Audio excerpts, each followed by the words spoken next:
ආයුෂ බොහෝ වේවා කියලා පටන් ගන්නවා ඔයාලා හැම දිනාටම සුබම සුබ දවසක් මන්ත්‍රී YouTube channel එකට එකතු වෙන ඔයාලා හැම දිනාටම ඉතින් වීඩියෝ එක ස්කිප් කරන්න එපා වීඩියෝ එක අවසන් කරන් රැඳිලා ඉන්න බලගත්තු සෝනියමක් පිළිබඳව තමයි අද මේ වීඩියෝ එකෙන් කියලා දෙන්නේ මේක ඔයාලට වටින වීඩියෝ එකක් වේවි මේ සෝනියමක් කියන්නේ මොකක්ද කියලා මම වෙනම වීඩියෝ එකකින් ඔයාලට පැහැදිලි කිරීමක් කරන්නම් අද මේ කියලා දෙන්නේ කොහොමද සතුරාට බලගත්තු සූනියමක් කරන්න කියලා.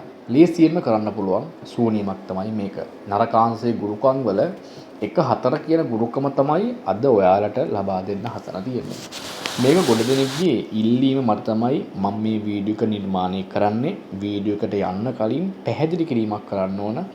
මේ යంత్ర මන්ත්‍ර ශාස්ත්‍රය ඉගෙන ගත්තට මේ දේවලින් බල ප්‍රයෝජනෙට ගත්තට සිත හොඳ සම්‍යක් දෘෂ්ටි මිනිස්යන්ට කවමදාකවත් මේ වින බන්ධන කරන්න ලැහැත්ති වෙන්න එපා. ඒ දේවල් තමන් කරායි මේ හැකියාවක් තියෙනවා මේ මහා විශ්වයේ බලෙන්. ඒ හැම දෙයකටමත් වඩා මේ සබහා ධර්මයේ විසින් දෙන ධර්මය උතුම් නිසා තමයි මේ දේ කරන්න කිව්වේ. තමන්ට අසාධාරණයක් අකටයුත්තක් වුණ තැන පරිගැනීමට මේ දියක් කරාට ගැටලුවක් නැහැ. ශූන්‍යං කරාට ගැටලුවක් නැහැ. ඒවා හරියට ඉගෙනගෙන මේ දේවල් අදුරු ආරක්ෂාවල් දාලා තමයි මේ දේවල් කරන්න ඕන. අපිට මේ හෝනියම කරන්න මුලින්ම අවශ්‍ය වෙනවා තටුවක්. මේ තටුවට පංච මස් ඕන. මස් වර්ග 5ක් ඕන.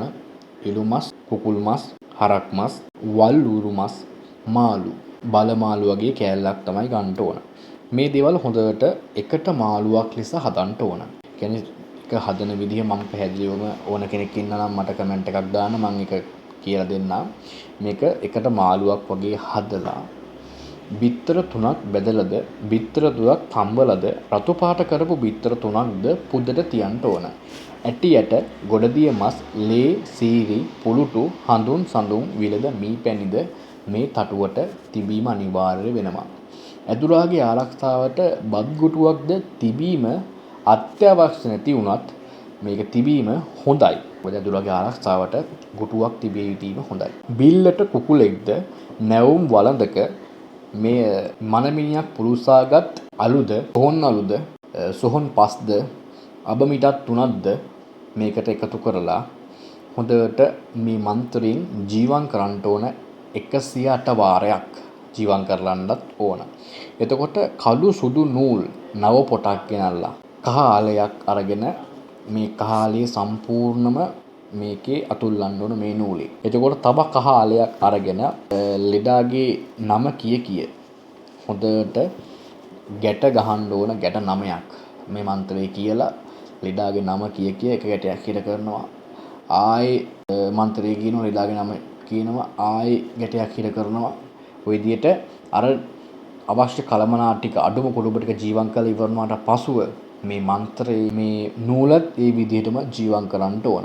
එතකොට මේ පුරවාගත්ත සුදු කළු නූලද නව පොටේ නූලද යට 9ක් ගහලා හිර කරගෙන කහාලේ ජීවම් කරලා ඉවරනාට පසුව මේ කහාලේ කහ නූලයි හොඳට පොතාගෙන වතුර කොතලයකට ලේට හොඳට වතුර කොතලයකට වතුර පුරවලා මේ කොතලයට දමලා තියන්න පුළුවන්. මාස 3ක් තිබ්බත් ලෙඩා මාස 3ක් එක තැන් වෙනවා. අවුරුද්දක් තිබ්බත් අවුරුද්දක් ඊ ලෙඩා එක තැන් වෙලා ඉන්නවා. එතකොට එයාට සුව වෙන්න ඕන නම් මේකේ ගැට ටික ලිහලා අයින් කරන්න ඕන. මන්ත්‍රේ ආපහු කියලා ගැට ටික ලිහලා අයින් කරන්න ඕන. එතකොට ජීවම් කරගත්ත සොහොන්නලු, මිනියලු, සොහොන් පස් මේ වගේ දේවල් වත්තට ඉහලා දාන්න ඕන. වත්තට හිසෙන් පසුව අමනුෂ්‍ය බලවේගයන් ඇදී එනවා ඒ නිවසට. ඉතින් මෙන්න මේ වගේ දෙයක් තමයි මේ බලගත්තු සූනියමෙන් වෙන්නේ. ඉතින් ඒ නිසා ඔයාලට අවශ්‍ය මන්ත්‍ර කාණ්ඩය මම ලබා දෙන්නම්. ඉතින් මේ දේවල් හොඳට හොඳ බුද්ධිමත්ව කටයුතු කරන්න කියලා ආයෙ මතක් කරනවා. ඉතින් මේ channel එකට එකතු වෙලා ඉන්න හොඳ බුද්ධිමත් යంత్ర මන්ත්‍ර ශාස්ත්‍රයක් ඉගෙන ගන්න කැමති, දැනගන්න කැමති බොහෝ පිරිසට මේක වටිනා වීඩියෝ එකක් වේවි කියලා මම හිතනවා. එහෙනම් මෙන්න මන්ත්‍රය. ඕම් ශ්‍රීම් ශිවන්ද පත්‍රකාලී ශ්‍රී විෂ්ණු පත්‍රකාලී ශිවන්ද පොත්තයුම් මා ඉරවන්දනේ සත්තසුර කායුම් වාත යස්සනේ හිරහිර සිවයුම් සිවන්දනේ අධික කොණ්ඩුම් සරිරිම් කුමාර හිරහිර පුට්ටු ඕම් කායුම් සිවයුත් ඒන් කිඩයුම් පුඩ සත්තපුර කායුම් වාත යස්සනේ හිරහිර ඔට්ටු පුට්ටු පුට්ටු ඒ ස්වාහක්. මෙන්න මන්ත්‍රය. ඉතින් මේ දේවල් හරි හැටි බල ප්‍රයෝජන ගන්න කියලා ආයෙ මතක් කරනවා. එහෙනම් වීඩියෝ එක හොඳයි නම් යටින් කමෙන්ට් එකක් දාගෙන යන්න. ඔයාලට සුබ දවසක්.